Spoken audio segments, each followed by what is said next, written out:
নমস্কাৰ পুনৰ এটা নতুন ৰেচিপি লৈ আহিছোঁ। ৰেচিপিটো হৈছে ক্ৰিস্পি আলু চপ। আহকচোন কেনেকৈ বনাই জানিবলৈ ভিডিঅ'টো আৰম্ভ কৰোঁ। মই ইয়াত কেইটামান আলু বইল কৰি লৈছোঁ আৰু ইয়াতে মই 2 চামুচ প্ৰায় ডাঙৰ চামুচেৰে বেচন লৈ লৈছোঁ আৰু লগতে ইয়াত মই কাটি লোৱা এটা মিডিয়াম সাইজৰ পিঁয়াজ আৰু আন্দাজ অনুসৰি নিমখৰ লগতে আধা চামুচ জিৰা পাউডাৰ, আধা চামুচ ধনিয়া পাউডাৰ আৰু অলপমান ৰেড চিলি পাউডাৰো ব্যৱহাৰ কৰিছোঁ আৰু এইবোৰ আটাইবোৰ মই ভালদৰে মিহলাই মই এতিয়া আলুৰ পিটিকা বনাই ল'ম।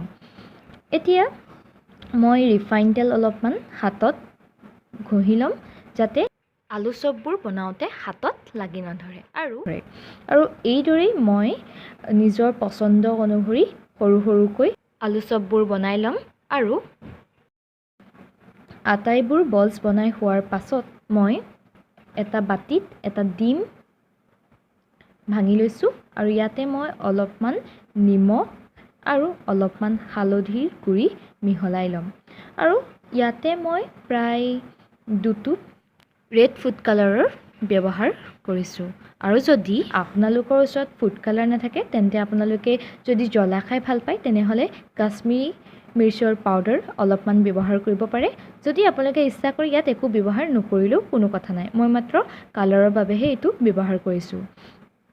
এতিয়া মই আলু চপ কেইটা এটা এটাকৈ কণীৰ এই মিশ্ৰণটোত ডুবাই ল'ম আৰু তাৰপিছত ব্ৰেড ক্ৰাম্বছত এইদৰে মিহলাই ল'ম।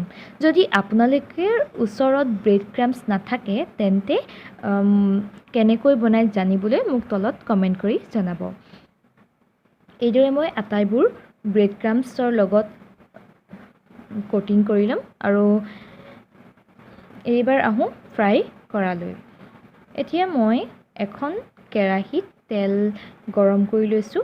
এয়া মই ৰিফাইন তেল ব্যৱহাৰ কৰিছোঁ আৰু ইয়াতে মই তেল গৰম হোৱাৰ পাছত এটা এটাকৈ আলু চপবোৰ ভাজি ল'ম আৰু মই এই সময়ত কেৰাহীৰ গেছৰ ফ্লেমটো খুবেই ল' ৰাখিছোঁ যাতে ভালদৰে ভিতৰলৈকে ভজাটো হৈ যায়।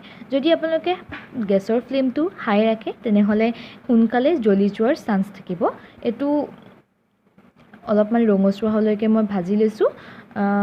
এইদৰে মই আটাইবোৰ ভাজি ল'ম। যদি ৰেচিপিটো ভাল লাগিলে তেনেহ'লে লাইক কৰিব, শ্বেয়াৰ কৰিব আৰু কেনেকুৱা হৈছে জনাবলৈ কমেণ্টত জনাবলৈ নাপাহৰিব। লগতে মোৰ চেনেলটোক ছাবস্ক্ৰাইব কৰি দিব বুলি আশা ৰাখিলোঁ। ধন্যবাদ।